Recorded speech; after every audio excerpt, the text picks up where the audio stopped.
OBC आरक्षण पर रोक के लिए कांग्रेस को पूरी तरह दोषी बताया नगरीय विकास एवं आवास मंत्री भूपेंद्र सिंह ने और कहा कि न्यायालय अपने मन से कोई निर्णय नहीं करता, न्यायालय अपने सामने रखे गए तर्कों के आधार पर ही निर्णय लेता है। और इससे स्पष्ट है कि कांग्रेस पूरी तरह से पिछड़ा वर्ग की विरोधी है। जो आरक्षण पिछड़ा वर्ग को मिलना चाहिए था उसको रोकने का काम कांग्रेस पार्टी ने किया है। ये बात स्पष्ट रूप से सामने आई है और इसमें हम लोग इस बात का प्रयास कर रहे हैं कि किसी भी तरह से पिछड़ा वर्ग को, चाहे हमारे स्थानीय निकाय के चुनाव हो, चाहे नगरीय निकाय के चुनाव हो, जो भी हमारे लोकल इलेक्शन है उनमें सभी में पिछड़ा वर्ग को 27% का आरक्षण मिलना चाहिए।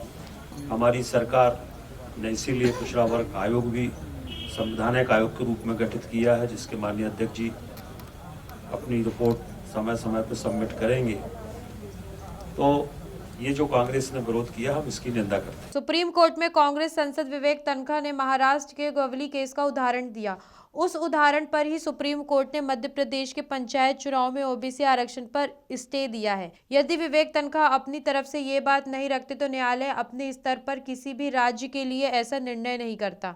इसीलिए आरक्षण पर इस रोक के लिए यदि कोई पूरी तरह जिम्मेदार है तो वह कांग्रेस और उसके नेता विवेक तनखा है। मैं ये कह रहा हूँ कि इसमें पक्ष सर्वोच्च न्यायालय में माननीय विवेक तनखा जी ने रखा।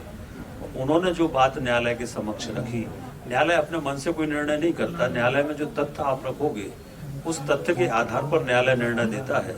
और वहां पर माननीय विवेक तनखा जी ने महाराष्ट्र का उदाहरण दिया, जो गवली वाला केस था, और उस आधार पर ही फिर सर्वोच्च न्यायालय ने ओबीसी के आरक्षण पर स्टे किया है। तो अगर माननीय विवेक तनखा जी सर्वोच्च न्यायालय में ये बात नहीं रखते तो न्यायालय अपनी तरफ से कोई किसी राज्य के बारे में निर्णय नहीं करता।